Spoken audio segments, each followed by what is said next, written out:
Hey everyone, welcome to another episode of the Afterlife podcast. This is your host Pooja Chilukuri, and today I'm honored to be interviewing Dr. Thomas Cole. Thomas Cole is the director of the Center for Spiritual Direction at Congregation Beth Israel in Houston, and emeritus professor at the McGovern Center for Humanities and Ethics at McGovern Medical School. Tom also has written books and produced films. His book and films include The Journey of Life, Old Man Country, and the award-winning documentary, The Strange Demise of Jim Crow. Dr. Cole's research and films have been featured in the New York Times, NPR, PBS, and even the United Nations. In recent years, his journey has turned deeply spiritual, integrating mindfulness, prayer, and compassion into his work as a spiritual director. He's currently writing a spiritual memoir titled My Journey to the Angels Towards a Spiritual Renewal, and he has taken the time out of his busy schedule to share his stories with us today. Thank you so much, Tom, for being on this show. Thank you. So, Tom, my first question to you, because you had a really rich contributions that you've made with your books, your films. I know you've also contributed, you're the professor of the humanities at the McGovern Medical School, and I think it's in the field of aging. So, what led you to make this transformation to now writing a book that's about angels and about spirituality? Aging. It's one thing to write about aging, and it's another thing to get older. And the basic frame I've always used for aging is this paradox of physical decline and the possibility of spiritual growth. So I had to actually try to do what I said was possible. And I opened myself to realms of experience that I had never considered real before. So, was there like a particular experience you had that triggered it, or was it just curiosity? Well, the initial trigger for thinking about angels was I went to George Floyd's funeral in Houston. George Floyd was the black man murdered by police here. And when I looked up, I saw there were angel wings painted around his image in the front of the church. And then I started seeing angel references everywhere I went. The man behind the counter where I buy my pens is named Angel. And there's this clothing store across the street called Angels. And when I got in the car one day, shortly after that, there was a radio program on angels. And I thought, this is not an accident. I need to figure out more for myself. So that was the initial impetus. And I began just asking people everywhere I went, do they have encounters with angels? And at least 2/3 of them said yes. A chiropractor's son was hit by a car 5 miles an hour. He was thrown up onto the windshield and he rolled over and fell off and kept walking.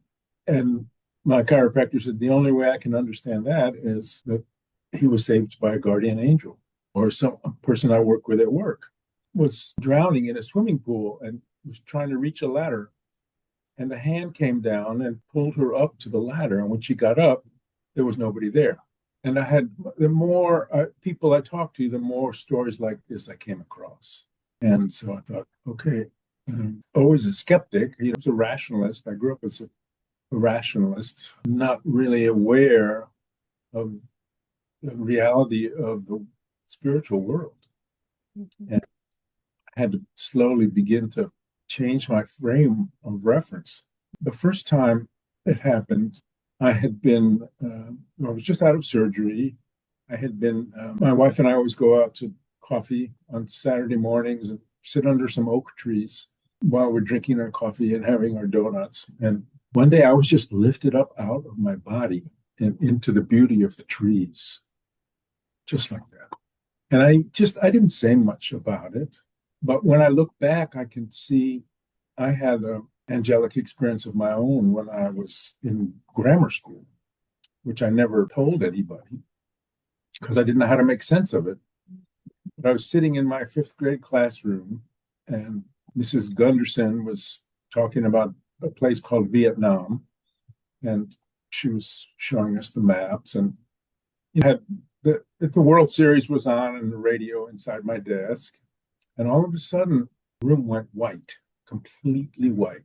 And I couldn't see anything else but whiteness. And I felt calm, and then it just disappeared. And it took me, 60 more years to realize I had been visited by an angel. Angels come in different forms. And so that was kind of the first time I had experienced, had this kind of body. Well, that's not a body experience, but an experience of visitation of light. Wow. Tom, how your question about processing these experiences, right? As children, we don't know, but as we go through life and as you've heard other people's stories, how are you processing it given that you don't want to make any assumptions, but being in a university environment, I would assume that you're surrounded by a lot of rationalists. So, how are you processing this experience, and what would you say to someone that's skeptical? Thing I would say is you have these experiences, and logic is not going to prove or disprove them. So you have to give up the notion that reason can explain everything. But you need a story. You need to tell the story. You need a symbol. You need a music. You need metaphor. You need art to represent what can't be proven, but can be experienced. And it's no accident that I'm retired. Hard for me to write this book if I was still a full-time university professor, because it would really, especially in medical schools, they would just, what's wrong with this guy? And I was responsible for a program, and I did not want to. But after I retired, and when I was having more of these experiences, it became clear to me that I had to write about this. I had to tell people about my experiences, and they were often linked with trauma. And trauma, sadly, tend to go together. So I had 2 back surgeries a few years ago, and after one of them, I woke up in a recovery room, and I looked up at the clock on the wall, and the second hand was not moving. And I blinked, and it still wasn't moving. Okay, I don't understand this, but I am having this experience. Right. Absolutely. And I know a lot of times people have said that these experiences are very transformative and having it changes the person who's having it. So, do Yes. you feel that shift as well? Yes. Part of it came through the practice of meditation. Been meditating in various ways for many, many years. And maybe a year ago or so, I don't know how to explain this, but my consciousness got wider. Awareness, my consciousness was outside my body as well as inside my body. Mhm. I don't know how to explain that, except it's a real experience, and I'm still trying to understand it. But it's made me better at what I do as a spiritual guide. Yes. I've heard one more person tell me that. It's actually a dear friend, and he actually had this experience years ago. And he had a hard time explaining it. He was trying to draw it on a piece of paper for me. Yeah. But the fact that your consciousness can exist in different, I don't know, dimensions or different portals or that it can split and be at different places. That's an experience I know I would have a very hard time trying to describe. I've been working for years with an energy healer who consults angels, and didn't. It was at a time when I was suffering from chronic fatigue syndrome and all kinds of physical ailments. And I was started out to interview him, find out how he was using angels. And the more he told me, the more I thought, well, could you help me? Could you help in my own healing? And so he's been consulting often and sends meditations and forms of imagining different kinds of light moving through. It's something I cannot explain, but I can't deny. Yes, of course. And to back to angels for a moment, how do you understand what an angel is? Don't. But scholars, people who have written about this, angel stories can be grouped into various categories, like a disembodied voice or a touch. I was asking an IT guy at work one day, had he ever had an experience of angels? And he said a voice told me when I was home one night to go to the emergency room. and I didn't do anything. And then the voice told me again to go to the emergency room. I went to the emergency room and I had a quadruple bypass. So in that case, the angel came to him as a voice. In the case of my colleague, came as a hand who couldn't be seen. It couldn't be seen, um, or light, like my experience as a child. There are scholars of this who've written about forms, angelic forms, and those are a couple of them. I can't remember all of them in detail. Yeah. Quite a quite a journey. So Yes. then I started learning a little bit more. I um, I, I realized how in traditional Judaism, Christianity, and Islam, angels play major roles in the foundations of those Mhm. religions. I had never very seriously before. It made me think, like, okay, there's something there, and not just 2,000-year-old mythology, but maybe something happens that we can't explain, but has been told in these sacred texts as experiences of, say, the angel Gabriel, Abraham, Muhammad. So people have known about this for a very long time. I used to be in college, and I'm probably dating myself, but I used to love this show, Touched by an Angel. And these Uh-huh. two angels that would go around intervening just at the right time. Yeah, it's a topic that I've definitely been very interested in. Yeah. And another question I have for you, Tom, is you're a spiritual director. So, as Yeah. in that role, what is one or two things that you feel on your heart as a message that you want to bring? Well, I basically look at my work as a spiritual director through the lens of this sort of metaphor.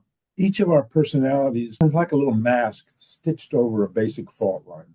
And if we're really going to grow, we have to be able to look at what's inside, what hurts, the so-called fault. I love the song by the recently deceased Canadian singer Leonard Cohen. It's something like ring the bells that still can ring.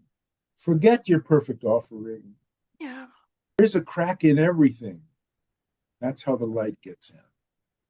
And so that's what I try to work with that and try to get people to open themselves to their own inner pain. And I don't think any of us goes through life without it. Absolutely. Absolutely. And I, is your book going to be coming out next year then? The book that you're writing about angels?